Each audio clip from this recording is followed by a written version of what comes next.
Competitive exam की तैयारी कर रहे हैं, चाहे वो मेडिकल हो, आईआईटी हो, एसएससी हो, यूपीएससी हो, पीसीएस का एग्ज़ाम हो या बैंकिंग हो, पूरे ड्यूरेशन आप खूब अच्छे से तैयारी करते हैं और जैसे ही एग्ज़ाम के डेट नज़दीक आने लगता है, कुछ 3-4 थॉट्स हैं जो 70% स्टूडेंट्स के दिमाग में चलते रहते हैं।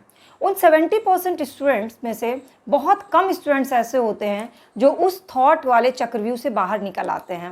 मैक्सिमम स्टूडेंट्स उस चक्रव्यूह में फंस जाते हैं और उसका अंदाज़ा उन्हें तब लगता है जब एग्जामिनेशन हॉल में उनकी सारी पढ़ाई लिखाई बेकार हो जाती है और उनका परफॉर्मेंस जो है उनकी एक्सपेक्टेशन से लो चला जाता है। रिजल्ट के तौर पे वो क्वालिफाई नहीं कर पाते हैं और फिर उस कंडीशन में वो डिप्रेशन में चले जाते हैं। हेलो नमस्ते माई करछी से कलम तक फैमिली, मैं हूँ रचना और आज है मोटिवेशनल मंगलवार।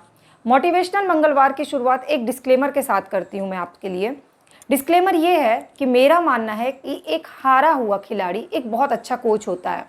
कैसे? जब कोई खिलाड़ी हार जाता है तो उसके पास ढेरों अनुभव होते हैं और वो अनुभव सिर्फ उसके ही काम नहीं आते बल्कि और भी लोगों के काम आते हैं जो आगे खेलने वाले हैं। मैं भी उन्हीं हारे हुए खिलाड़ियों में से एक हूँ जिसके अनुभव के आधार पर मैं आपको अपने अनुभव के आधार पर कोच की तरह गाइड करती हूँ और मुझे बहुत तसल्ली होती है कि उस कोच की तरह गाइड करने पे मैं आपके किसी ना किसी तरह से काम आ जाती हूँ। तो सबसे पहले मैं आपको एक चीज़ बताऊं कि मैं या कोई भी यूट्यूबर या कोई भी मोटिवेशनल स्पीकर तभी आपको मोटिवेट कर सकता है जब आप सेल्फ मोटिवेट होना चाहिएगा। वरना आप 10 मिनट की वीडियो देखो या 20 मिनट की वीडियो देखो, कोई फ़ायदा नहीं है जब तक आपके अंदर का सेल्फ थॉट नहीं होगा कि आप सेल्फ मोटिवेटेड होना चाहते हैं। इसीलिए ये जो मोटिवेशनल का क्रेडिट कोई और ले जाता है, वो सारा क्रेडिट आपको ले जाना चाहिए क्योंकि आप मोटिवेट होने की कंडीशन में हो। तो पहले सबसे पहला थॉट क्या आता है जो स्टूडेंट्स को एग्ज़ाम के जस्ट पहले आने लगता है? दो तरह के स्टूडेंट होते हैं, एक ओल्ड स्टूडेंट्स होते हैं, एक न्यू स्टूडेंट होते हैं। ओल्ड स्टूडेंट्स वो जो कई सालों से प्री दे रहे होते हैं, मेंस दे रहे होते हैं, इंटरव्यू दे रहे होते हैं और फाइनल सिलेक्शन नहीं हो पाता है। और न्यू स्टूडेंट्स वो जो फर्स्ट टाइम या सेकंड टाइम एग्ज़ाम को फेस कर रहे होते हैं। दोनों ही स्टूडेंट्स के मन में थॉट्स अलग अलग चलते हैं। जो न्यू स्टूडेंट्स होते हैं उनके मन में ये थॉट होता है कि एग्ज़ाम के जस्ट पहले उनके मन में ये थॉट आता है कि जो एग्ज़ाम देने वो जा रहे हैं, उस एग्ज़ाम को देने के लिए वो स्टूडेंट्स भी आ रहे हैं जो मेंस भी क्वालिफाई कर चुके हैं, इंटरव्यू भी फेस कर चुके हैं, कितनी बार प्री क्वालिफाई कर चुके हैं। उनके सामने मैं कैसे स्टैंड कर सकता हूँ या मैं कैसे स्टैंड कर सकती हूँ, मेरा कैसे सिलेक्शन हो जाएगा। दूसरी तरफ जो ओल्ड स्टूडेंट्स होते हैं उनके मन में ये थॉट आता है कि इतने साल से मैं प्री क्वालिफाई कर रहा हूँ या प्री फेस कर रहा हूँ, मेंस क्वालिफाई किया, इंटरव्यू फेस किया, लेकिन फाइनल सिलेक्शन नहीं हुआ, यानी मेरे अंदर टेक्निक्स की कमी है और नए स्टूडेंट्स जो है वो टेक्निक्स के साथ पढ़ रहे हैं, तो मेरा तो सिलेक्शन होना नहीं है इस बार। ये दोनों ही थॉट दोनों ही तरह के स्टूडेंट्स को जस्ट एग्ज़ाम के कुछ दिन पहले ज़रूर घेरते हैं। अब कुछ स्टूडेंट्स हैं जो इस थॉट से बाहर आ जाते हैं, कुछ स्टूडेंट्स हैं जो इस थॉट से बाहर नहीं आ पाते हैं। उसके लिए मैं आपको एक चीज़ बताती हूँ। जब भी आप तैयारी करते हैं, अपने प्रिपरेशन के दौरान आप अपने आप को एक ऑर्डिनरी स्टूडेंट समझ करके तैयारी करिए, तभी आप एक बेस्ट तैयारी कर पाइएगा। लेकिन जब एग्ज़ाम आने वाला हो तो एग्ज़ाम के कुछ दिन पहले अपने आप को एक्स्ट्रा ऑर्डिनरी स्टूडेंट मानिए, तभी आप एग्ज़ाम में अच्छा परफॉर्मेंस दे पाइएगा, तभी आप एग्ज़ाम को क्वालिफाई कर पाइएगा। कभी भी अपने आप को किसी और से कंपैरिजन मत करिए कि वो न्यू स्टूडेंट है या वो ओल्ड स्टूडेंट है। आपको कंपैरिजन या कुछ भी करना है तो सेल्फ से करिए कि आपकी पिछली तैयारी कैसी थी और आपकी इस बार की तैयारी कैसी, क्या दोनों में डिफरेंस आया है, क्या परफॉर्मेंस आपकी या तैयारी आपकी पहले से बेहतर हुई है, बजाय ये कि आप दूसरों से कंपैरिजन करके अपना उस समय का कॉन्फिडेंस डाउन कर लीजिए। तो एक बात को हमेशा याद रखना है किसी भी प्रतियोगी परीक्षा की तैयारी करने वाले स्टूडेंट्स को कि जब आप तैयारी करते हैं उस समय आप एक ऑर्डिनरी स्टूडेंट हैं, तभी आप बेहतर तैयारी कर पाइएगा। अगर उसी समय आप ओवर कॉन्फिडेंट हो जाइएगा तो आपकी तैयारी कभी भी बेहतर पोजीशन पे नहीं जाएगी। लेकिन जब आप एग्ज़ाम देने जा रहे हैं उस समय आप अपने आप को एक्स्ट्रा ऑर्डिनरी स्टूडेंट मानिए जिसने पिछली बार से और बेहतर तैयारी की है और इस बार उसका सिलेक्शन होना कन्फर्म है। इससे फ़र्क क्या पड़ेगा? तो चलिए दूसरे पॉइंट पे आते हैं। 10% ही किसी की इंस्पिरेशन या मोटिवेशन आपके लिए काम आ सकती है, 90% आपका प्रिपरेशन काम आता है। कैसे? मैं अगर आपको अभी मोटिवेट करूं तो इसका क्रेडिट सिर्फ 10% जाएगा आपके सिलेक्शन होने में, 90% जो आपने प्रिपरेशन की है वही आपके काम आएगा। कुछ इस तरह से, क्योंकि आप जो तैयारी करते हैं ना वो आपके दिमाग में कहीं ना कहीं फीड होता है, आपको पता होता है कि आप इसका आंसर ये है, लेकिन कई बार डीमोटिवेटेड फील करने के कारण या लेस कॉन्फिडेंट फील होने के कारण आप एग्ज़ाम में वो परफॉर्म नहीं कर पाते हैं। और परफॉर्मेंस नहीं होने के कारण मेन कारण यही होता है कि आपका कॉन्फिडेंस कम हो जाता है, आप किसी और से कंपैरिजन कर रहे होते हैं।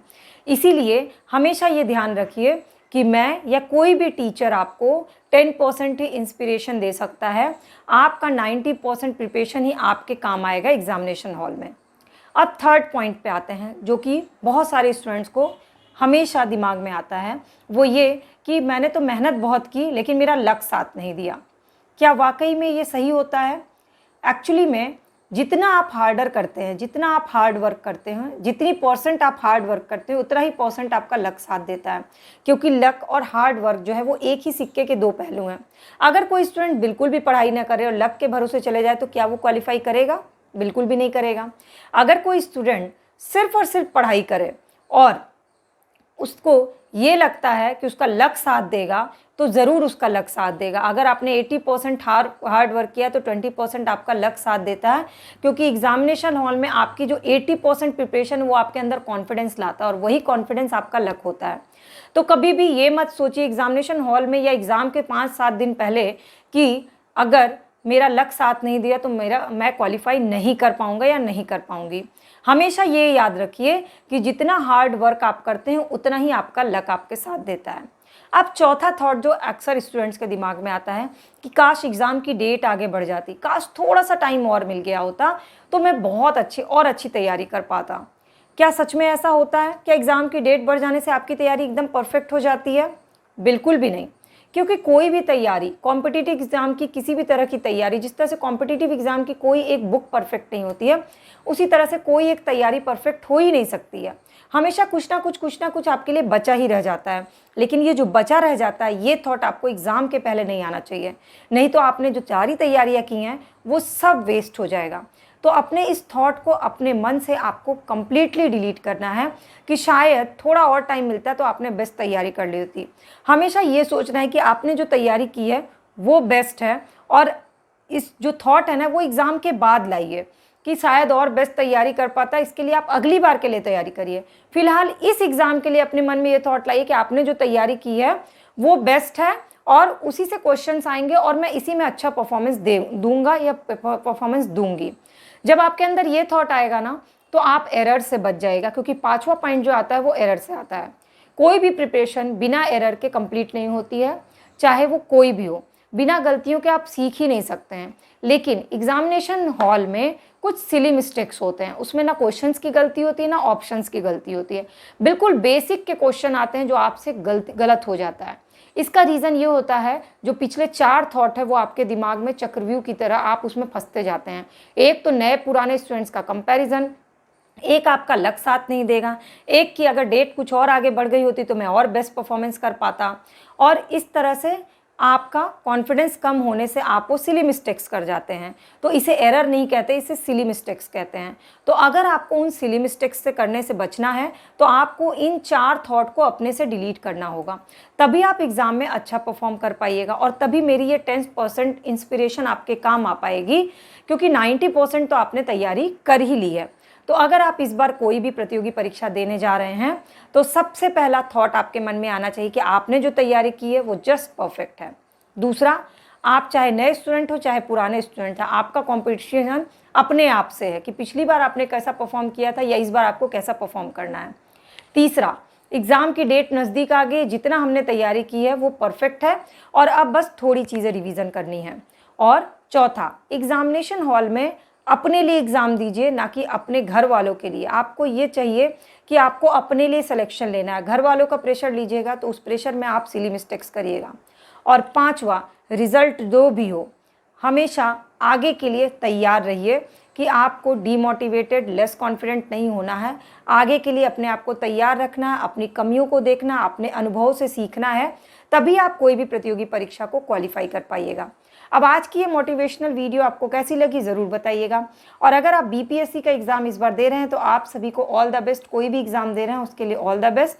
सारी क्लासेस की वीडियो चैनल के प्लेलिस्ट पे, उसे ज़रूर देखिएगा, चाहे वो प्री हो, टेस्ट सीरीज़ हो, मेंस हो, इंटरव्यू हो या बैक ईयर क्वेश्चन का रिवीजन हो। और सब कुछ अच्छा लगे तो सब्सक्राइब बटन को क्लिक करके बेल आइकन को प्रेस कर लीजिएगा।